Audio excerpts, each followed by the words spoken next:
som. Beleza? Boa tarde, gente.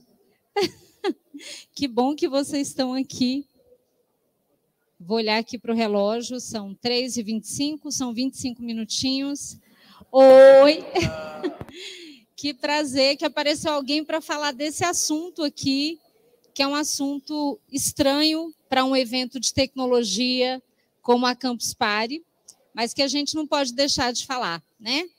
Parece estranho o tema educação e tecnologia ou barbárie, mas o que eu vou trazer para vocês é o compartilhamento de várias leituras relacionadas à educação na contemporaneidade. E o autor do pensamento que eu vou trazer para vocês é o professor Bernard Charrot, da Universidade da França, que tem desenvolvido pesquisas no Brasil, na Universidade Federal de Sergipe. Eu gosto muito desse provérbio africano que diz que o rio que esquece onde nasceu seca. Dizem que o futuro é ancestral, né, gente? Ele é tecnológico, mas ele é ancestral. Então, para vocês entenderem o que eu vou trazer aqui, eu vou falar rapidamente da minha trajetória. Eu comecei a atuar como professora em 91 até 2002. Eu trabalhei com crianças pequenas, em fase de alfabetização, e em 2003 eu comecei a trabalhar com adolescentes. Inclusive, um ex-aluno meu está aqui, né, Gustavo? E quando eu fui trabalhar com adolescentes, eu tomei um susto, que eu descobri que eles odiavam a escola. Confere, gente? Eles odeiam a escola. Quer dizer, eles adoram estar na escola, mas eles odeiam a forma como a escola ensina. E aí, em função disso, eu percebi que eu tinha que ressignificar a minha prática pedagógica. Quem quiser ser professor precisa falar a língua da tecnologia, ou você não vai conseguir se conectar com seus alunos. E foi me conectando com os meus alunos, falando a língua da tecnologia, que eu percebi que eu tinha que usar as chamadas redes sociais. Ainda na época do Orkut, tá, gente? E os meus alunos me disseram, pô, professora, que paia, você não tem Orkut? Eu comecei a usar Orkut, Facebook, hoje eu tenho Instagram, tô chique, eu vou chegar no TikTok, tá? E aí, buscando outro fazer pedagógico, eu percebi que era muito recorrente entre as meninas reproduzir o conteúdo da internet em que as mulheres são representadas de maneira hipersexualizada, objetificada. O que mais circula nas redes são representações de mulheres com os seus corpos colocados para jogo, como se só isso fosse empoderamento. E aí eu criei o projeto Mulheres Inspiradoras, baseada nessa máxima aqui. Nós precisamos trazer referências para inspirar as meninas. Mas essas referências não podem ser descoladas das práticas sociais. Se a gente insistir numa educação apartada das novas tecnologias, a gente vai estar preparando os estudantes para um mundo que não existe mais. O mundo que se impôs já é tecnológico.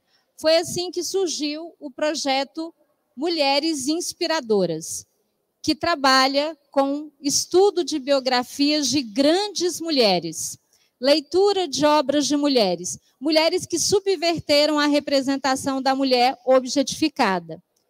Eles estudaram biografias de mulheres como Anne Frank, Malala, Zilda Arnes, Nise da Silveira. E, depois que o projeto aconteceu, veio o reconhecimento de vários prêmios, foram 15 prêmios diferentes. Nós conquistamos o primeiro lugar em alguns prêmios, fomos finalistas em outros. Conquistamos, inclusive, o primeiro prêmio ibero-americano de educação em direitos humanos. E, graças ao Prêmio Ibero-Americano de Educação em Direitos Humanos, a gente recebeu um convite para transformar o projeto Mulheres Inspiradoras em política pública. Massa, né?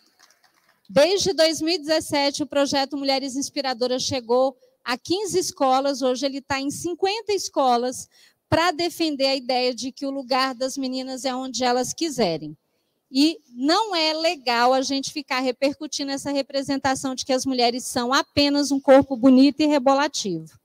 Por causa desse projeto, gente, eu acabei falando em alguns espaços que fizeram com que o meu trabalho fosse conhecido por outros professores. E graças a isso, de março de 2020 a dezembro de 2021, eu fiz 350 conversas com professores do Brasil inteiro, e nós conversamos, inclusive, sobre educação no contexto da pandemia e as novas tecnologias.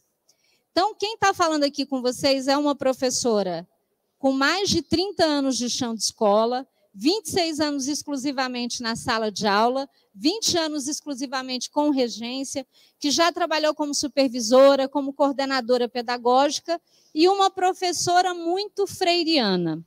E a pergunta que a gente faz é a seguinte: o que a pandemia deveria ter ensinado para a educação?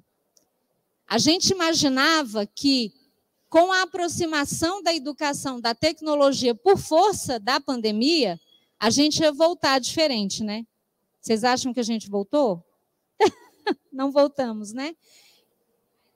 Não voltamos. E aí eu separei alguns pontos aqui de atenção para quem é educador, para quem produz tecnologia para a educação, pontos de atenção sobre os quais a gente tem que pensar. Primeiro, o lema que as pessoas repetiam é: a aprendizagem não pode parar.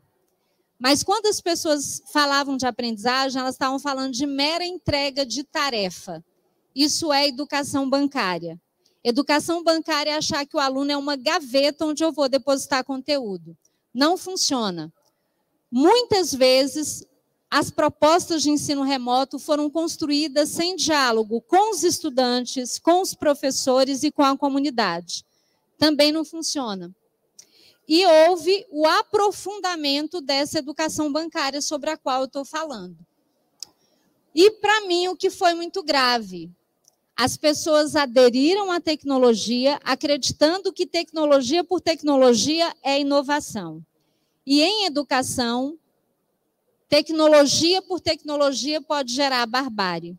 Se você usa tecnologia sem intencionalidade pedagógica, sem compromisso com os marcos civilizatórios, você não tem aprendizagem. Não basta levar a tecnologia para a sala de aula para que haja aprendizagem. A gente também viu a repetição do discurso das perdas irreversíveis de aprendizagem. Certamente as crianças tiveram perdas, mas quando você fala que são irreversíveis, o discurso que a gente traz é da desesperança. Se a perda é irreversível, não tem mais nada para fazer, né? A gente precisa de um discurso que engaje, envolva as pessoas, porque a gente, depois da pandemia, vai precisar de um pacto social, de defesa de uma educação pública forte, que ajude a gente a recuperar esses 2 anos de ensino remoto.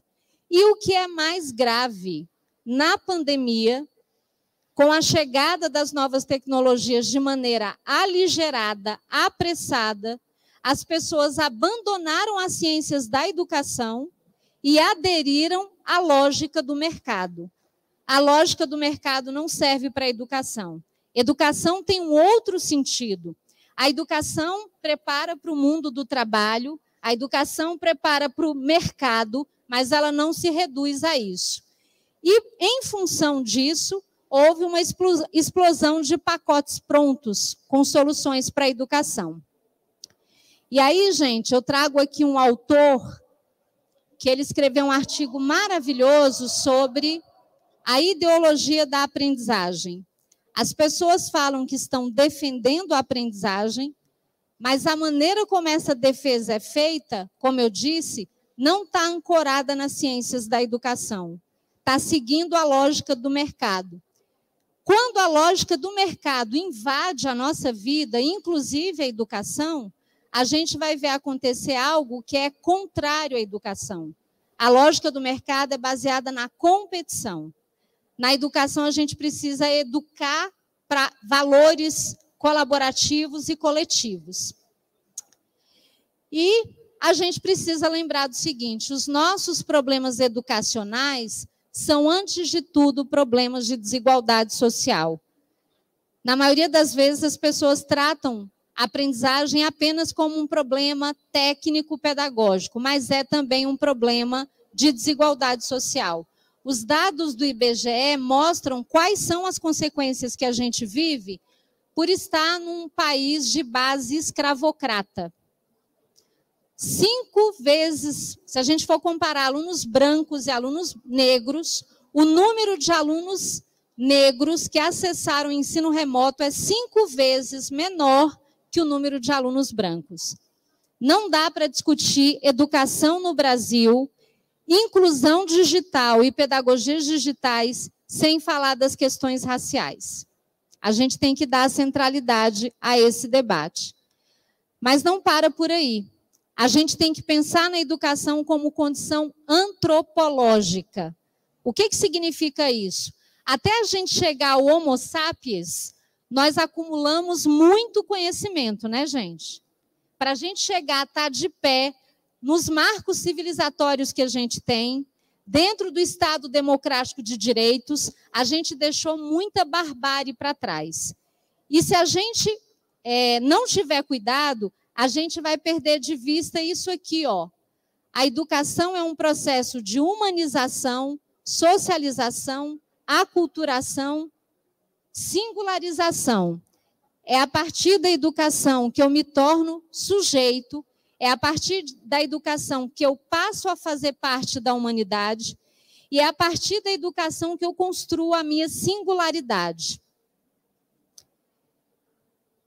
Eu vou dar uma acelerada aqui.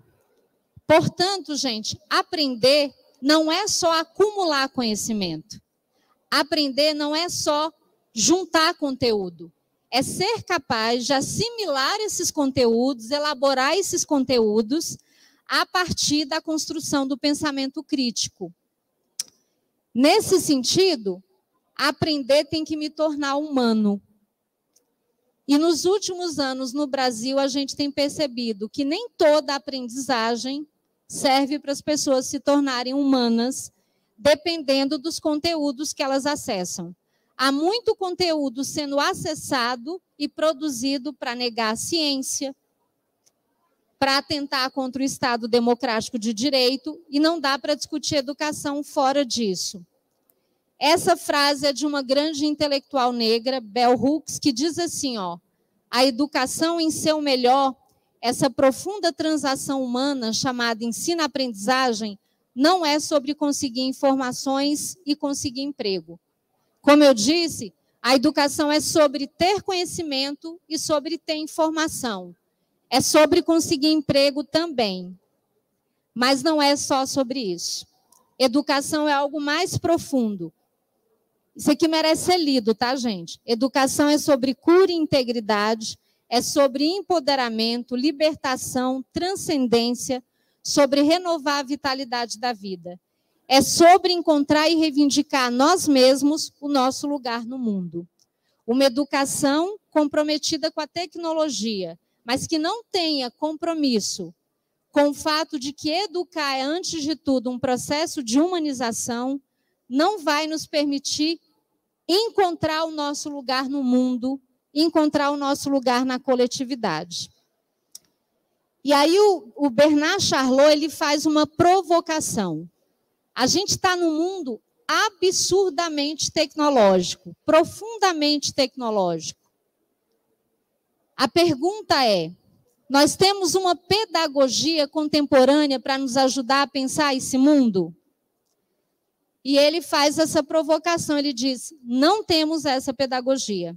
Não temos uma pedagogia que nos ajude a discutir, por exemplo, inteligência artificial, robótica, né? E aí a gente tem outras categorias discutindo educação, neuroeducação, cybercultura e transhumanismo. Qual o problema dessas categorias, gente? Elas fundam um tipo de ser humano numa visão empobrecida. A gente não pode abrir mão do sentido de humanidade que a gente trouxe até aqui. E aí eu estou finalizando, e como eu sei que só tem gente apaixonada por tecnologia aqui, gente que produz tecnologia, gente que consome tecnologia, eu separei 10 pontos que a gente não pode perder de vista se a gente quiser uma educação digital, tecnológica, mas que não abra mão do seu sentido primeiro, que é a humanização. Primeiro, a educação precisa ter compromisso com a garantia do direito às aprendizagens. Ela tem que ter compromisso com a agenda de educação em direitos humanos. No Brasil e no mundo, a gente viu como a tecnologia, as redes sociais, podem ser colocadas a serviço da barbárie. Se a tecnologia que a gente produz não tem esse compromisso, a gente não vai avançar. Toda tecnologia tem que ter compromisso com a construção do pensamento crítico. Não basta saber usar a tecnologia se eu não consigo fazer leitura crítica do que acontece ao redor de mim.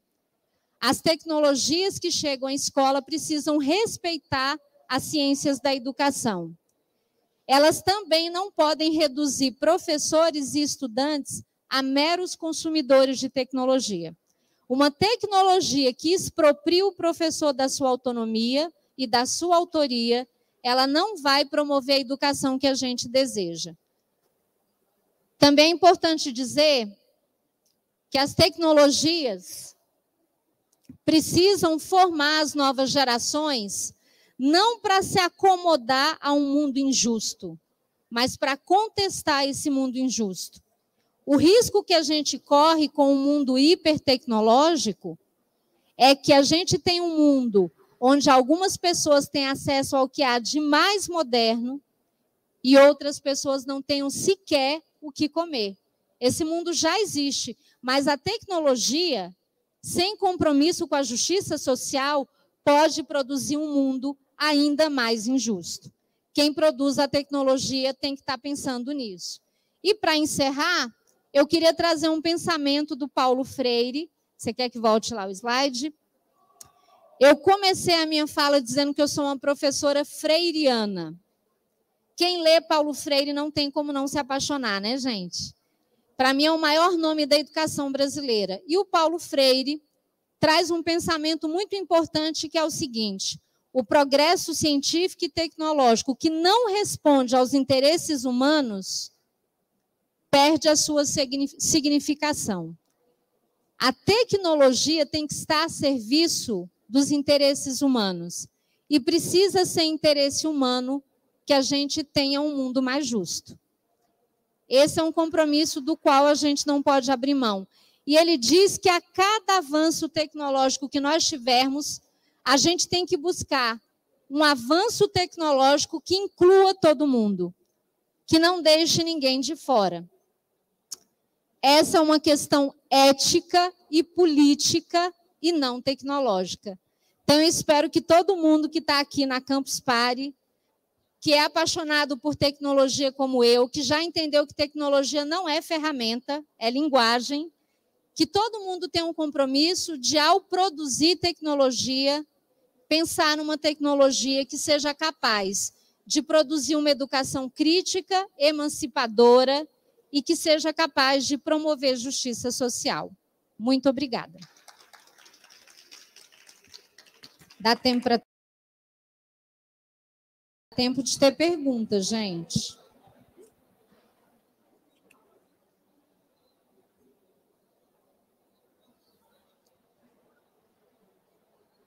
Ou a palestra foi muito boa ou ninguém entendeu nada, né? Então, gente, ó, eu não coloquei aqui, ó. Quem ficou tímido para fazer perguntas, acho que o passador parou aqui. Ah, não parou. Ó, meu Instagram é @professora Gina Vieira e a gente tem um canal Mulheres Inspiradoras, onde a gente veicula conteúdo de altíssima qualidade, comprometido com uma educação crítica e emancipadora. Muito obrigada.